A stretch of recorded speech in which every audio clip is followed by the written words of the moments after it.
Hi everyone, how are you doing? My name is Marianne and I'm the counsellor at Marianne Hanson Counselling Service. I specialise in working with individuals and couples in the areas of stress, depression, low self-esteem and relationships. And what I want to talk about in this video is something that I made a video about a number of years ago actually, but it's something that comes up a lot for clients or potential clients that want to work with me. And what I want to talk about is tips for choosing the right therapist, or just how do you know which therapist to choose. So many therapists, you can find them on different platforms where they advertise. So a number of people will advertise on platforms such as Facebook, social media, but also there are counselling directories. So there's one in the UK called the Counselling Directory. There are over 17,000 counsellors on there.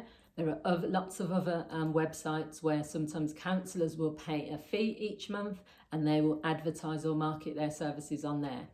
Social media is also a good way to find different counsellors, because the positive thing with that is that you get to see the personality of the counsellor.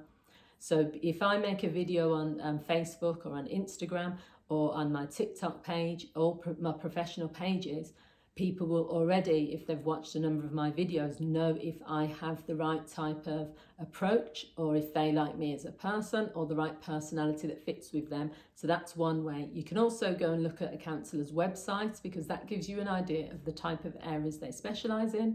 It also gives you an idea of things like the price, whether they're working in person or whether it's just on phone or via Zoom or other like platforms. So they're the types of things to think about. So what you want to do initially is just think to yourself what it is that you are coming to counselling for. Does that counsellor specialise in that area? Do you want to work with a counsellor in person? Do you want to work with them on the phone, by video? Do you have a preference for a particular background counsellor, different gender, someone who has the similar background to yourself, or someone who you definitely don't want to have a similar background, someone who's religious or not? There are lots of things which you could probably decide first of all in your mind. Who do I want to work with? What type of counsellor do I want? Do I want someone who's going to be directive? So if you go onto platforms like BetterHelp, they actually will ask us, because I'm on there myself, I'm a counsellor on there, they will ask us to do a profile, and then when someone is looking for a counsellor, that person will fill in a questionnaire. They will ask them questions like, what do you want from your counsellor? What are the issues you're experiencing? They'll also do an assessment based on how they've been feeling, and then the counsellor gets to read that, and then if they don't feel that they can provide what the person wants, they can say they don't know if they will take this case. If they feel that it is someone that they can work with, they'll say yes. So what you want to really do is to first of all figure out what it is that you want. Then this next step is to go to different locations to see the types of counsellors that are on there. And the third thing you can do is you can set up initial consultations. Most people do that. I do that. I'll set up a 15-minute or 20-minute call. Now this gives the person, because I'm a supervisor as well, so it gives the supervisee or the client, and I'm a coach as well. I do it for coaching, counselling and supervision. I'll say to the person, would you like, do you have any availability to set up a 15-minute call where we can talk? They'll then get a chance to ask me questions. I'll ask them more about what it is that they want from counselling, and then they have a chance to go away and think about it, or they can just decide to book a first appointment and go from there.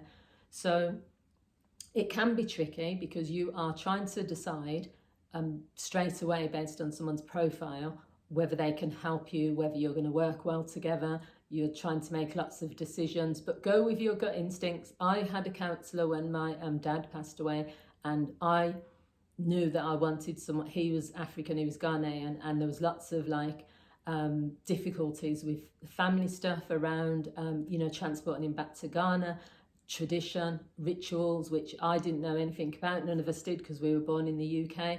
There was a lot going on. It was a very emotional time. I just needed someone that I didn't want to have to explain all of the traditional, cultural, these types of stuff. I wanted to just talk about the impact. Now, I could have done that with any counsellor, but I did select someone who was of African descent, and it was really helpful because she knew exactly what I was talking about when I say things like there's a 3-day mourning period, and on day 1 you have to do this and that. She knew, so I didn't have to go into too much detail, and she then could identify with the frustration in a different way. I'm not saying that I still couldn't go to any counsellor for bereavement, but this is the thing: if you know what you want the issue is, and if you know what type of counselling that you need, it's easier then to choose a therapist. So I hope you found this video useful. If you have, feel free to share this with other people. Also leave your comments. I'd love to hear what you think, and I'll speak to you all soon. Bye.